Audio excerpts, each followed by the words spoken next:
Sore itu, langit seperti baru habis mandi. Awan tipis bergelantungan di langit desa. Angin meniup lembut dan aroma kopi dari dapur Mbok Wagini menyusup ke pelataran rumah Wali Paidi. Di bawah pohon jambu yang sudah berumur sepuh, Wali Paidi duduk melingkar dengan beberapa sahabat lamanya. Ada Pak Karyo si tukang servis radio yang sering dapat pesanan aneh. Ada Dulmanan yang kalau ketawa lebih mirip motor ngebul. Dan ada satu tamu spesial, Bram, teman lama Wali Paidi waktu mondok dulu, yang sekarang jadi dosen dan kebetulan non-muslim. Obrolan ngalor ngidul pun berjalan. Dari harga cabai rawit yang katanya bisa bikin orang bertobat, sampai teori konspirasi kalau ayam tetangga Wali Paidi bisa baca pikiran. Di tengah gelak tawa, Bram mengangkat tangan. Kang Paidi, serius dikit ya. Aku tuh dari dulu penasaran, kenapa adzan harus keras-keras banget sih? Bahkan pakai speaker sampai kampung sebelah kedengeran. Nggak takut ganggu tetangga yang non-muslim kayak aku? Suasana mendadak hening. Semua mata menoleh ke Wali Paidi. Ia meletakkan cangkir kopinya, memiringkan kepala dan tersenyum lebar. Wah, ini pertanyaan level interlokal bro. Tapi bagus, bagus. Saya jawab ya.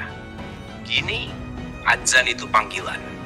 Namanya juga panggilan. Ya harus jelas, lantang, dan nyampe ke telinga. Masa ia manggil orang kayak manggil kucing?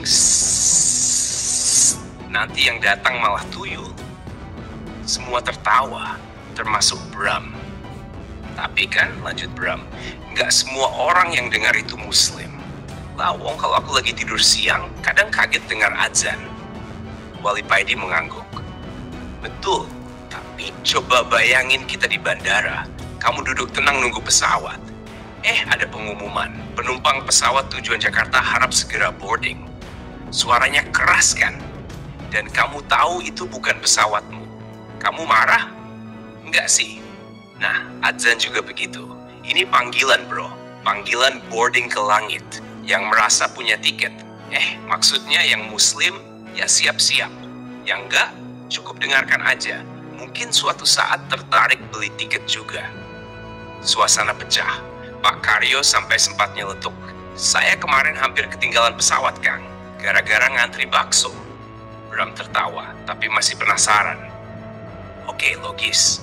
Tapi zaman sekarang kan udah canggih. HP ada alarm sholat, aplikasi banyak. Kenapa harus tetap pakai speaker? Wali Paidi menyandarkan punggung ke batang pohon jambu. Bro, HP itu kayak jadwal boarding di tiket. Kita tahu jamnya, tapi tetap harus ada pengumuman terakhir yang bikin kita sadar. Woi, waktunya masuk. Kadang manusia itu tahu waktunya sholat, tapi masih sibuk sama sinetron chat gebetan atau mabar. Nah, adzan itu kayak suara terakhir dari langit. Ayo bro, waktunya ketemu Tuhan. Dulmanan angkat tangan. Kalau adzan pas lagi nonton bola gimana Kang? Ya tinggal pause Bang Dul. Masa ketemu Tuhan kalah penting sama tendangan pojok? Tawa kembali pecah. Lalu Wali Paidi memandang ke arah langit yang mulai berubah jingga. Nadanya kini lebih pelan. Sekarang saya mau bahas yang agak dalam. Mungkin agak berat, tapi saya coba pelan-pelan. Semua mulai diam, fokus. Sholat itu bukan cuma soal syariat, gerakan, bacaan, rukuk, sujud. Banyak orang seumur hidupnya sholat syariat, tapi nanti di akhirat disuruh ngulang semua. Bukan karena nggak hafal, tapi karena nggak ngerti hakikat. Bram mengangkat alis. Hakikat itu apa maksudnya?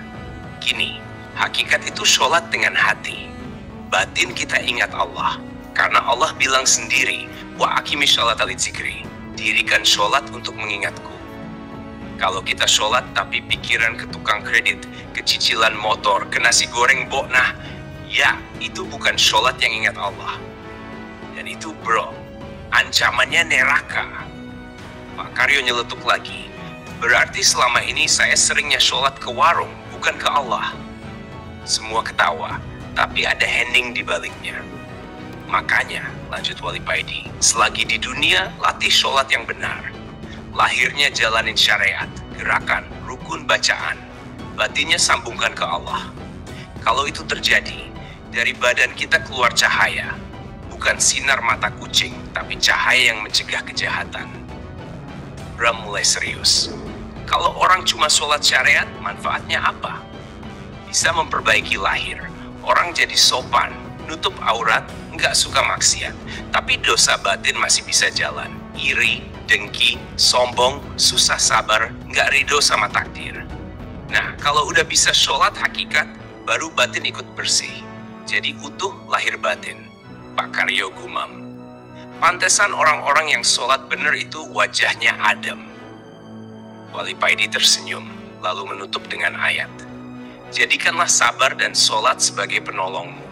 Dan sesungguhnya itu sungguh berat, kecuali bagi orang-orang yang khusyuk. Yaitu, mereka yang yakin bahwa mereka akan menemui Tuhannya dan akan kembali kepadanya. Sholat itu berat, bro. Kecuali bagi yang hatinya sudah yakin bahwa sholat itu bukan tugas, tapi undangan cinta dari Tuhan. Bram menunduk. Matanya berkaca-kaca.